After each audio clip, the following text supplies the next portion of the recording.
heard three-way. Anyways, so I'm gonna throw kind of oddball questions out to you because it makes people feel like you're human instead of just someone on stage. That's fine. It's kind of crazy, but if you could redo one nursery rhyme in your tone, what would you do? One nursery rhyme. Ooh, corn style.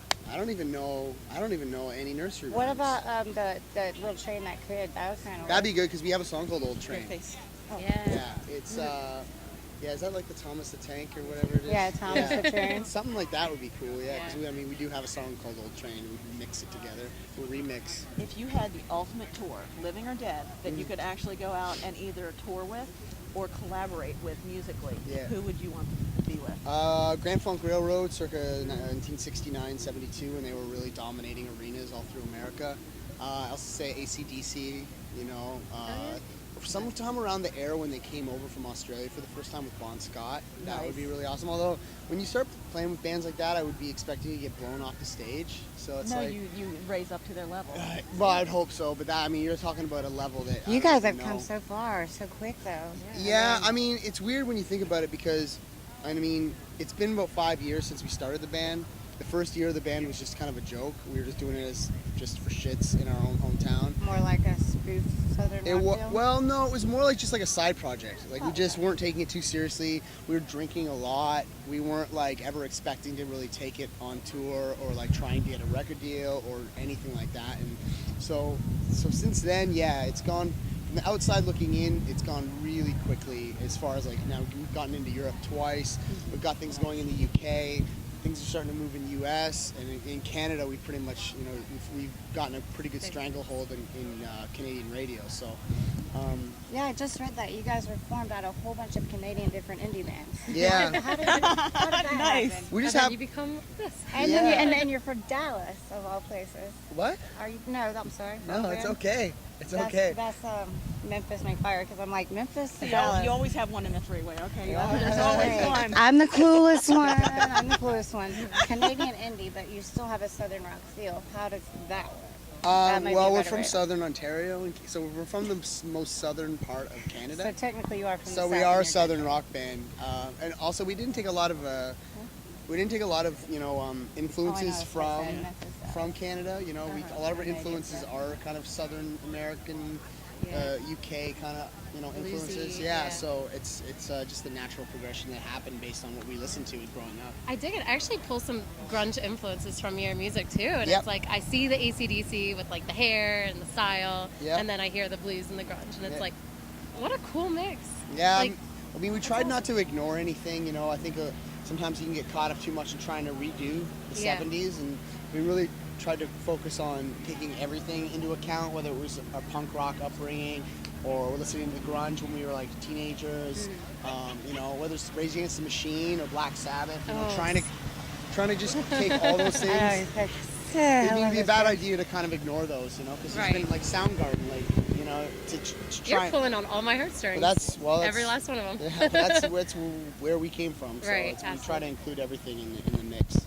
That's awesome, man. So tell us girls something that nobody knows about you. Some interesting fact that's just uniquely you, Jeremy. I usually have a good one. I'm trying to think of it. Flew away. Yeah, my mind goes blank because there's a couple things I just don't feel like sharing. What could be something public. as far as like Here, hold you on. like to cook or draw, or if you have like a unique like habit or talent? I can make the best. I can really make some of the best pizza you've ever had, like from scratch, like the dough, like dough from scratch, sauce from scratch, like everything. Like I spent while we were home during the break. That's all I did was make pizza. I gained like 10 pounds doing that too. But the forever problem. I screwed up a lot before I figured out how to do it properly. So, How many times do you have to throw your dough up in the air before you actually caught it? I roll it out. I was being silly. No, but I wish I could do that. It's just like That almost sounds like code words. Right. It's like Roll poodles. your dough. Roll your dough. How do you roll your dough? Do you throw it up? Okay, I just interviewed Silver Tongue, so my mind is still like, oh, that's how they came up with the name, so trust me. They're a great band. Oh, they are. So where did you get Monster Truck from? It was the nickname that I'd come up with for our drummer's old Astro van that we used to get around in. They're the best. Loud, and it was a real piece of shit. It was. You guys go to the big truck shows. We don't. I've been I've been met Greg Beaver. emailing. He's cool. See, I've been emailing Monster Jam and all the people who run that shit for years, and they won't respond. Talk to me. I bet and they I'll get you in. Yeah, well, we've tried a couple different angles. And you're like looking at me like, yeah, she will. It seemed like it seemed like a natural thing. Done that so many times. See, if you would have had that on camera, you could have turned it into a viral video. I know, right? There's a really steep hill behind us for those of you who don't know, and somebody just busted their butt. And believe me, I've done it before too. It's quite humiliating. It's so easy. Nice. I give it a 7. Don't feel bad, girl. I've done it too. See, the thing, once you start thinking about falling, You're gone. It's already. Because You're yeah, already exactly. invested. Do you have a favorite on tour snack? Yes. I don't know. I got. Yeah, I do actually. It's Kind makes this granola. It's maple and quinoa. That is my favorite. Maple Kind. and quinoa granola. So good. It's hard to find. Yeah. So whenever I find it, I like buy like $20 worth of it. Yeah, dude, But, I buy them in bulk. Yeah, it's Buy just the whole great. box. It's a great thing to put in your stomach at the beginning of the day so that you can eat like shit for the rest of the day. Right. You feel So- a little bit better about your life. Not even that. It's just that the other greasy shit Uh-huh. goes down Yeah. better. It's kind of like if eating a you're- roll and a beer. It's like, Yeah, okay, it's great. like it's like sending like someone to vouch for the pizza. Like the quinoa and the granola goes down, and then the pizza shows up. Okay, and then you got the your granola's little thing with the card. Pizza's with me. Don't worry about pizza. It's coming with me. And she's got a Ukraine. Jeremy, I have a magic purse. And here's the deal. Once this topic has been talked about by you, it'll never be talked about by another band. Okay. Ever. And you get to autograph and give it back to me because I like to feel special that way. Okay.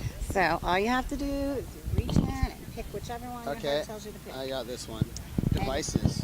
Somebody just got that one. Did you just say someone already got that Well, one? I gave him a do-over because he's like, I can't. Time for a figure out do-over. something. Do you want a do-over too? Well, if you That said, should be tossed. should it go? Or like, here. Okay, go. I just littered. I hope that's not super illegal here. Yeah, Twilight there's series? no proof. There's no I have- proof that you I have- Striking out on me I right have there. nothing to say about Okay, this. let me Nothing pick that you just did. Let me I've never seen it. I don't care about it. I'm let me a pick a grown card ass for man. you. I don't know anything about fucking Twilight. He's from Canada, damn it. Fuck Twilight. Yeah, we don't even have Twilight. What about this one? Urinal cakes. What? I don't even know how to feel about That's this. what it says. I don't know what to tell What you. the hell? He used a urinal. Urinal cakes. Oh, the little thing at the bottom. Yes. Yeah, that yes. thing. You know they say if the gold thing is there, it makes them aim better and they won't miss the toilet. So. Depends on. Yeah. I don't have anything to say about this. I pee on it, and then You've never my used a pee little doesn't aim smell as thing, bad. like, where you have Well, to in aim Canada, it we've got little hockey nets in the urinals with a little puck on a string. That's awesome. So you try and pee on the puck and make it go in the hockey net. That's awesome. Which I'm a huge That is hockey awesome. fan, so I'm very jealous. I'm all about I it. am How do you too. feel about Sidney Crosby? It's fine. I don't give a shit about the Penguins, so Sidney Fair enough, Crosby's fair whatever to me. But Fair enough. I'm a I'll take Montreal it. Canadiens fan, so I just hope that they win and Sidney Crosby loses. Oh, and by the way, I didn't pick these topics. The fans did, so that's why they're so Okay, we got completely something out of it. random. I think we got something out of it. I do too. It's been a See? pleasure. My name is Dawn. Dawn. I work at Dawn at the Underground. Caitlin. Thank you. And I am EvieStar Lizzie. Star, thank you. And we will have this promoted on all 3 of our websites and on our magazines. Thank you. Cheers! Thank you, Jeremy, for your time. Thanks, everybody. Interview 3-way!